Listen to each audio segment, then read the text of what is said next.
इमरान खान से ये पूछती हूँ, वो कौन सी इस्लामी रियासत है जहाँ पर बेवाओं और यतीमों को धक्के दे के उनके घरों से निकाल के उनके मुंह से नवाले छीन कर उनको सड़कों पे फेंक दिया।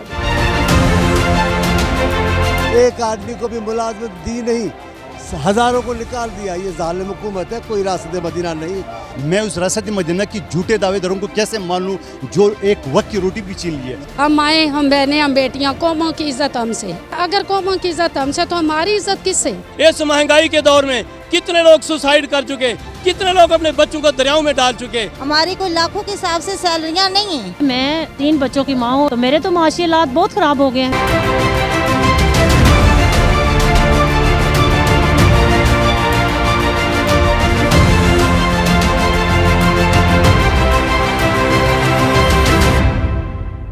बिस्मिल्लाहिर्रहमानिर्रहीम, अस्सलाम वालेकुम नाज़रीन, उम्मीद है कि आप खैर आफियत से होंगे। मैं हूं आपका मेज़बान सुहेल मलिक और आप प्रोग्राम देख रहे हैं हक़ की आवाज़। नाज़रीन, तहरीक इंसाफ ने जब से हुकूमत संभाली है, गुर्बत और महंगाई जैसे अवाम का मुकद्दर बन चुका है। सुप्रीम कोर्ट ऑफ पाकिस्तान की जानिब से एक फैसले के बाद 25,000 मुलाजमीन को फ़ारिग कर दिया गया। आज वो मुलाजमीन शाहरा दस्तूर पर मौजूद हैं और अपने हक़ के लिए एहतजाज कर रहे हैं। आज हम उनसे जानेंगे कि उनके मसाइल क्या हैं और उनके मुतालबात क्या हैं। हमारे साथ रहिएगा।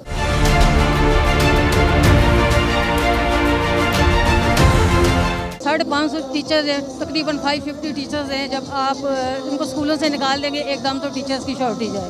और दूसरा, मैं आपकी सवाल का जवाब देना चाहती हूँ कि वो कह रहे हैं क्वालिफाइड नहीं है। मैं MA हिस्ट्री हूँ, मैं BEd हूँ और मेरा टीचिंग में 20 साल का तजर्बा है। मेरी ACRs देखें, हमारी हेड से पूछें कि हमारी क्वालिफ़िकेशन और हमारी कारकर्दगी क्या है। और दूसरी, मैं इन्हीं को बात को आगे बढ़ाती हूँ, मैं एक बेवा औरत हूँ, मेरे 3 बच्चे हैं और मेरे बूढ़े वालिदैन मेरे साथ रहते हैं। और हमारे पास जो कुछ भी था मेरे शोहर के इलाज पे लग गया। अब हमारा माश का वाहिद ज़रिया सिर्फ मेरी नौकरी थी। अब हमारा सरकारी घर इन्होंने हमसे ले लिया, हमारी पे बंद कर दी है। अब मैं अपने बूढ़े वालिदैन और 3 बच्चों के साथ यहाँ सड़क पे बैठी हूँ। मैं इमरान खान से ये पूछती हूँ, वो कौन सी इस्लामी रियासत है जहाँ पर बेवाओं और यतीमों को धक्के दे के उनके घरों से निकाल के उनके मुँह से नवाले छीन कर उनको सड़कों पर फेंक दिया गया। और अगर वो हमें बहाल नहीं करते, मैं नहीं, बहुत से लोग अपने बच्चों के साथ इज्तिमाई खुदकुशी करेंगे और उनका खून जो है वो इस रियासत, इमरान खान और उस चीफ जस्टिस और उन तमाम लॉयर्स के सर पे होगा जिन्होंने हमें एकदम से सोते से उठाया है कि ये घर खाली कर दें, हमारी पे स्टॉप कर दिया। और 3 यतीम बच्चे, 2 मेरे बूढ़े वालिदैन, 5 बंदे हम सड़क पे आ गए हैं और हमारे घर में खाने के लिए कुछ नहीं है। जो कुछ हमारे पास था, मेरा शोहर 15 साल बीमार रहा है, सब कुछ बेच के हमने उनके इलाज पे लगा दिया। हमारा वाहिद ज़रिया हमारा सिर्फ ये एक नौकरी थी और ये सरकारी छत थी। और अगर हमें वो बहाल नहीं करते तो सबसे पहले मैं अपने बच्चों के साथ वज़ीर आज़म के सामने खुदकुशी करूँगी, क्योंकि भूखे मरने से बेहतर है, बच्चों को रोज़ रोज़ मारने से बेहतर है, उनको गैर तालीम याफ्ता रखने से बेहतर है कि हम एक ही दफ़ा यहाँ पे खुदकुशी करें। और उसकी ज़िम्मेदारी इस्लामी, ये कौन सी इस्लामी रियासत है कि जहाँ बेवाएँ और यतीमें सड़कों पर बैठी हुई हैं बच्चे लेके, हम किसकी ज़िम्मेदारी हैं? अफ़गानिस्तान में उन्होंने इस्लामी हुकूमत कायम की है। तालिबान को मैं सलाम करती हूँ, उन्होंने कहा बेवाएँ और यतीम सबसे पहले इस्लामी रियासत की ज़िम्मेदारी है, उनके तमाम हकूक़ हमारे ज़िम्मे हैं, उनकी तालीम सबसे पहले हमने उनके सरों पे हाथ रखना है। तो उनसे तो वो तालिबान अच्छे, फिर हम अफ़गानिस्तान चले जाएं। कम से कम वो बेवाओं के सर पे हाथ रख रहे हैं, कम से कम वो यतीम बच्चों को उनके हकूक़ दे रहे हैं। ये इमरान खान जिनको हम वोट लेकर आए हैं, हम तब्दीली के लिए लेकर आए हैं, ये तब्दीली है कि हमें हमारे सरों से इन्होंने चादरें छीन ली है कि बेवा औरतें जो हैं सड़कों पे बैठी हुई हैं, यतीम बच्चे जो हैं उनके हमने कॉलेज में दाखिले करवाने हैं, हमारे पास फीसों के पैसे नहीं हैं, हमारे बच्चे भूखे मर रहे हैं, हमारे पास मकानों का किराया देने के पैसे नहीं हैं। तो फिर लोग इज्तिमाई खुदकुशियाँ नहीं करेंगे तो क्या करेंगे? उनके पास कोई और वे आउट है? हम पढ़े लिखे हैं, हम क्वालिफाइड हैं, हम मास्टर्स हैं, हमारे पास ट्रेनिंग है टीचर की, हमें किस बेस पे निकाला है उन्होंने? हम 94 से जॉब कर रहे थे, हम अनट्रेंड नहीं हैं। तो ये कैसे कहते हैं कि हमने लोगों का हक मारा है या हम क्वालिफाइड नहीं हैं या हमारे अंदर क्या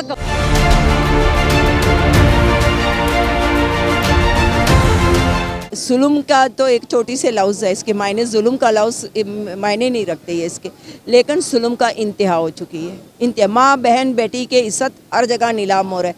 आज ये आपके सामने बैठे हुए 16,000 मुलाजिम बेरोज़गारी कर चुकी है, ये कहाँ जाएगा? 16-17 हज़ार ख़ानदान को आज रोडक सड़क में खड़ा किया। जिस हुकूमत बरसर इक़्तिदार किस काम में आए, वो कहने लगी मैं 1 करोड़ नौकरियां देंगी, 50 लाख घर बनाऊंगी। आज 50 लाख घर तो किया, लोगों को बेरोजगार करके सड़कों में खड़ा किया। अब कंप्लीटली मीडिया ब्लैकआउट करने जा रही है, अपने मर्जी का मीडिया चलाना चाहते हैं। हम इंशाल्लाह नहीं चलने देंगे अपने मर्जी का मीडिया, ना इस मुल्क के हुकूक को हमने किसी सूरत में पामाल होते हुए नहीं देखेंगे इंशाल्लाह ताला। हम कॉन्स्टिट्यूशन के वायलेशन हरगिज़ नहीं होने देंगे। जिसके साथ भी ज्यादती होगा हम सड़कों में होंगे, हम भरपूर मुतालिबा भी करेंगे। चीफ जस्टिस बैठे हुए हैं और इदारे बैठे हुए हैं, इदारे क्यों खामोश है? इतनी जुल्म होते हुए, इतनी रोड ब्लॉक्स है, लोग इतनी प्रॉब्लम में है, ये क्यों नहीं बोलते, क्यों नहीं बाहर आते? ये इनके मिनिस्टर्स क्या कर रहे हैं? खरबों रुपए के करप्शंस मौजूद है, उनके कोई इन्वेस्टिगेशन नहीं है, कोई खुलता नहीं, ना नैब बुला रही है, ना पुलिस बुला रहा है, ना पकड़ने वाले जो हमारे लोगों के साथ ज्यादती किया। शाहिद का खाना भाई साहब को चलते रास्ते में गाड़ी से उतार के वाइट पेपर के साथ अरेस्ट किया, इसमें किसी का सिग्नेचर नहीं था, तो वो जुल्म नहीं है? ये ह्यूमन राइट्स के खिलाफ बेइंतहा वायलेशन है।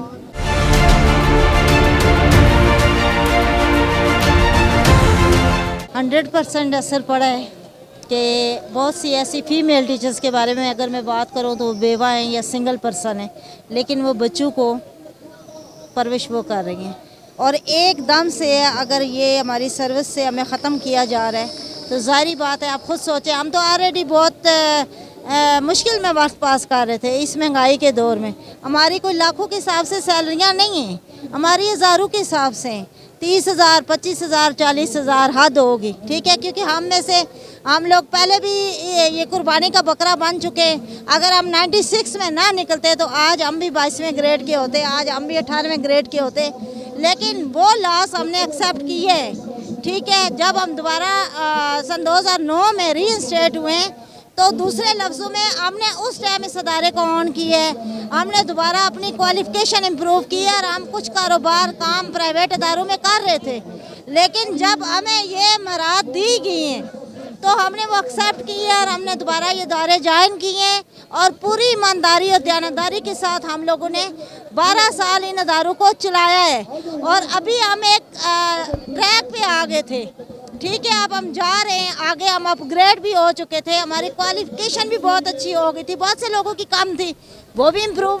और अब एक से सुप्रीम कोर्ट ने डिसाइड किया कि मैं पूरा एक्ट ख़त्म कर रहा हूँ। पूरे एक्ट के अंदर 72 महकमा हमारा जलील हुआ है, ख्वार हुआ है और बहुत से ऐसे मेल मेंबर हैं जो 10-10 बंदों को सपोर्ट कर रहे हैं और वो एक बंदा कमा रहा था। तो आप खुद सोचें, बीइंग अ मुस्लिम, आप सोचें कि उस बंदे के लिए ज़िंदगी गुजारना कितनी मुश्किल होगी। हम लोगों को हमारा हक दें, जो हमारी डिमांड है। अगर वो नहीं देते हैं तो मदीना रियासत में रुकने का इनका कोई हक नहीं है। अगर ये अपने हक के लिए 8 महीने यहाँ पे गाने बजा के, रोडे बंद करके, लोगों को जलील करके, और मैं ये समझती हूँ ये हमसे हैं, हम इनसे नहीं हैं, ठीक है। तो ये अगर सीटें हासिल कर सकते हैं तो हम अपना रिस्क, अपनी रोज़ी नहीं हासिल कर सकते हैं। हम यहाँ पे सारे लोग कह रहे हैं कि डरना है तो मरना है, मैं कहती हूँ हम मार भी सकते हैं, मरना ही हमारा नसीब क्यों है? हम महाराज ये क्यों कह रहे हैं कि हमने मरना है? हम इनको मार भी सकते हैं ना। तो मुआशी कत्ल बंद किया जाए, इस एक्ट को बहाल किया जाए ताकि हम लोगों के साथ जो ज़्यादती हुई है वो ख़त्म हो। मुझे सबसे पहले तो अपनी सेहत के जो मुश्किलात दरपेश आई हैं, मेरा BP 270/160, 17 अगस्त मैं पिम्स में कार्डियोलॉजी में 5 दिन रही हूँ। मेरी लेफ़्ट साइड पे फालिज का अटैक हो गया उस BP से, जो मैं चल नहीं सकती हूँ उसकी वजह से। अब मेरा मसला ये है कि मुझे यहाँ पे व्हील चेयर पर लाया गया और यहाँ मैं सुबह की बैठी हुई हूँ 9 बजे की। अब मेरे लिए चलना मुश्किल है। सबसे पहले तो मेरी अपनी ज़ात पे बहुत असर हुआ है, बाद में मेरे घराने पे पड़ा है। पहले से बहुत ज़्यादा ख़राब हो चुकी हूँ क्योंकि मैं 3 बच्चों की माँ हूँ और मेरे बच्चे माशाल्लाह इस वक्त यूनिवर्सिटी में हैं। उनकी फ़ीसों का टाइम आ गया, उनके सेमेस्टर चल रहे हैं, तो मेरे तो माशी हालात बहुत ख़राब हो गए हैं। मेरे मियाँ कुछ नहीं करते हैं, वो बेरोज़गार हैं और मैं ही सहारा थी उस घर का। मैं चीफ़ जस्टिस साहब से यही और गवर्नमेंट ऑफ पाकिस्तान से, इमरान खान साहब से, सबसे यही अपील करती हूँ कि इस एक्ट को दोबारा बहाल किया जाए और ये मुआशी कत्ल बंद किया जाए। हमारे बच्चों को रिस्क रोटी मत छीने, उन्हें तालीम का मौका दिया जाए।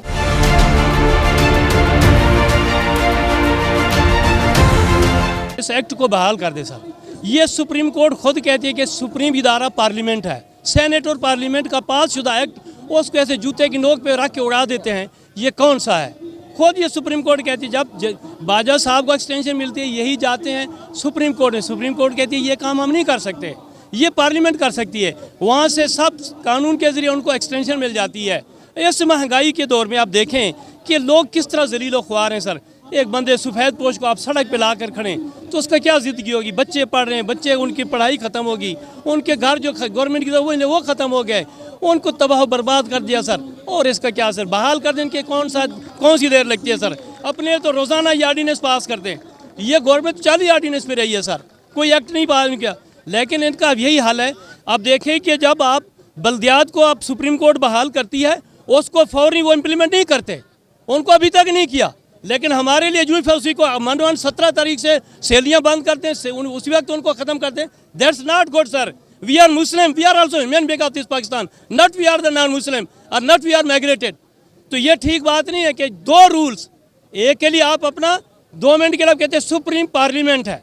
सुप्रीम पार्लियामेंट कैसे हुई? उस एक्ट की उसकी धज्जियाँ उड़ा दी। एक जज ने जो 4 घंटे पहले 4 घंटे बाद उसने वो रिटायर हो जाना है, उसने क्या सोच समझ के 2 साल ये फैसला महफूज रखता है।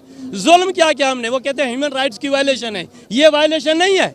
कितने लोग यहाँ ज़लील ख्वार हैं जिनके बच्चे कब से भूखे मांदी जनाब यहाँ फिर रहे हैं।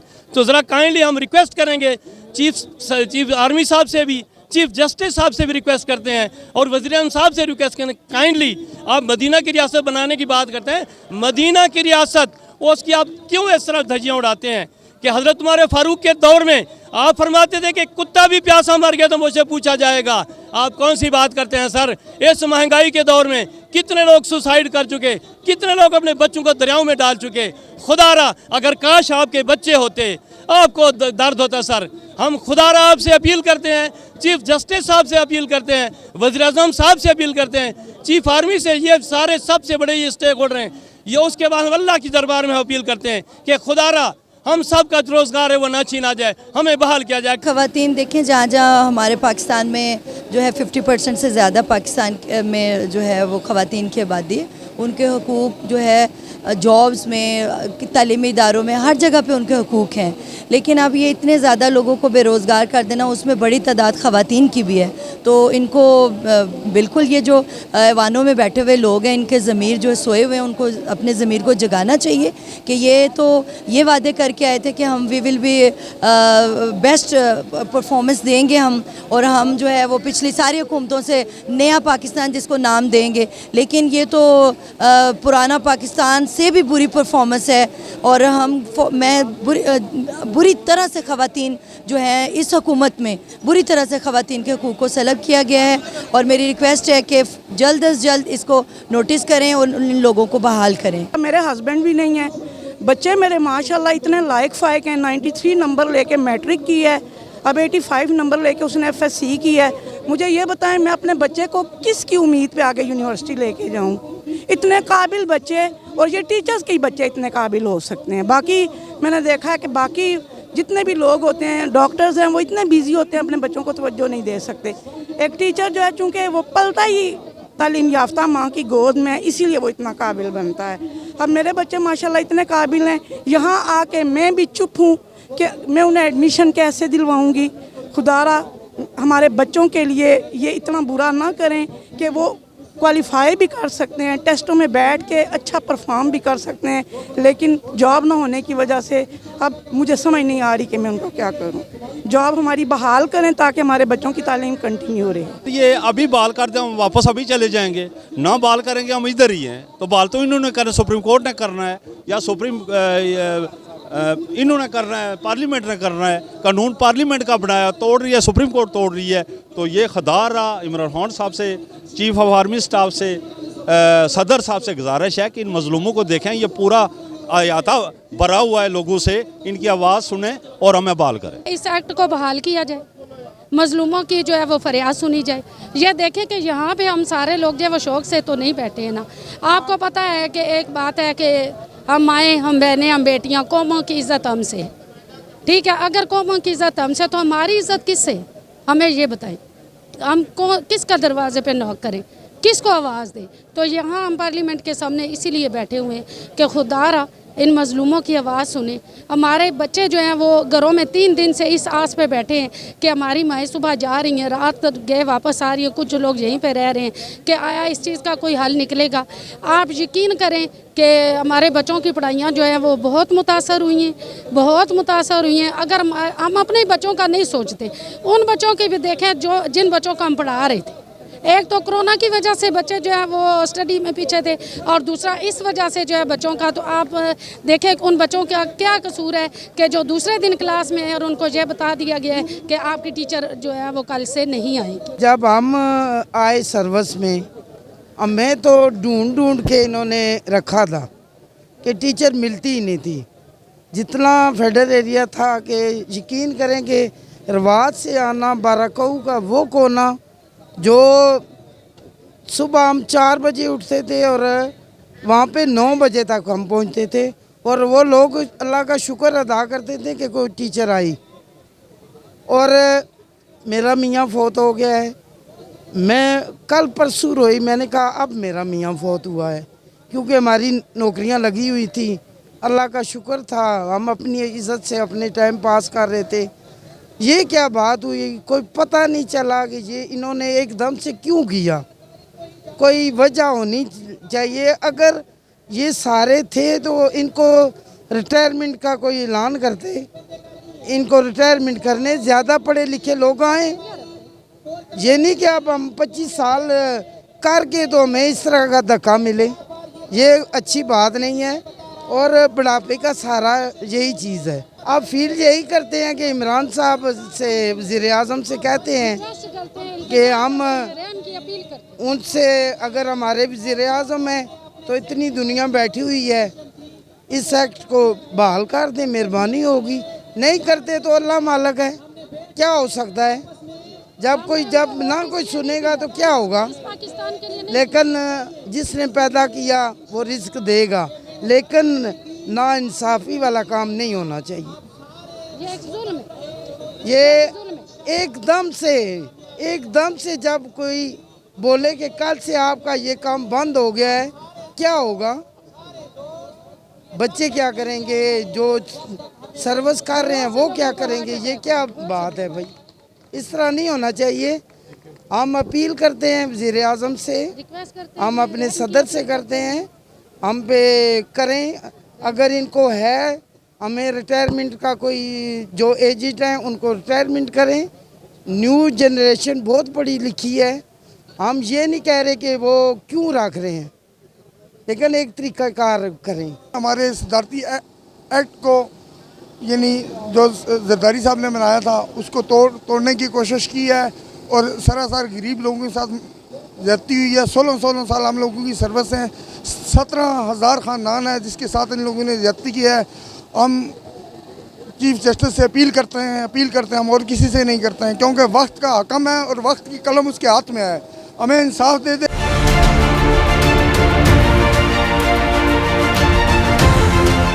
मैं उस रियासत मदीना के ठेकेदार को कैसे मान लूँ जिसके अपने बच्चे यहूदी के घर पे पल रहा हो, जो रियासत मदीना का नाम तो ले रहे हैं मगर पाकिस्तान को जगह जगह फांसी को फ़रोग़ दिया है।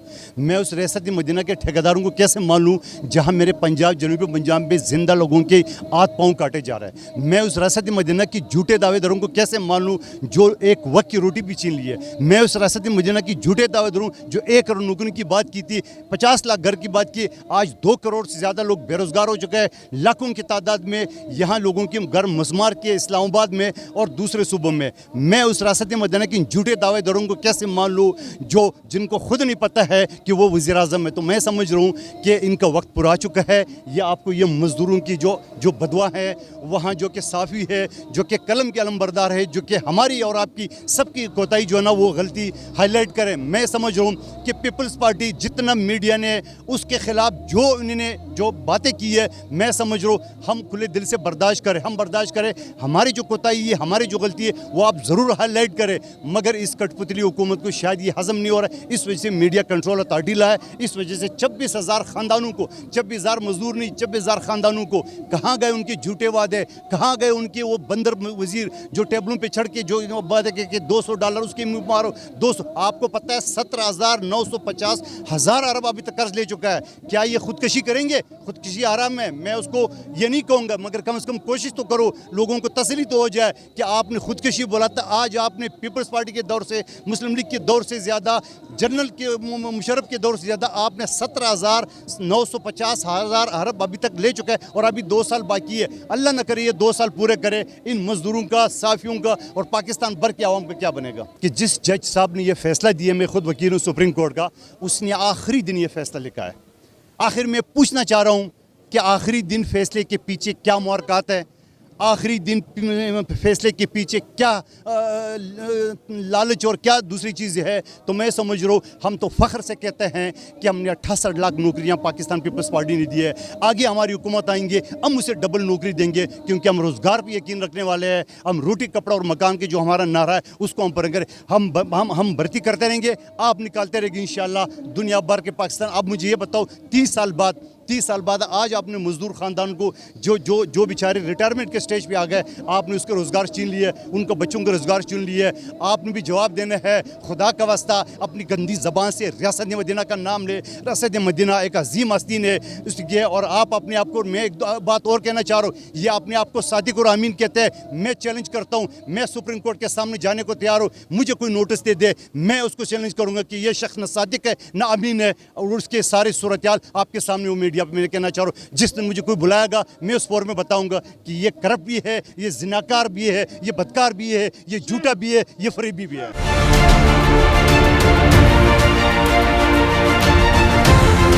ज़्यादती है और क्या है।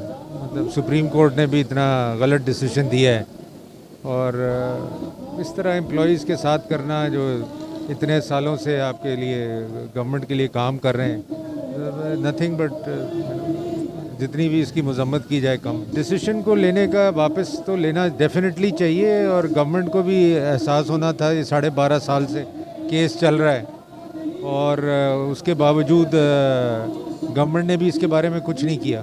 और अब वो जैसे एक ही एक्सक्यूज़ है उनके पास कि जी सुप्रीम कोर्ट का डिसीजन। तो ये तो इस पर तो हम लेजिस्लेशन भी कर सकते हैं, दोबारा इस एक्ट को बहाल कर सकते हैं, even after the decision of supreme court. और गवर्नमेंट भी अपील में जा सकती है।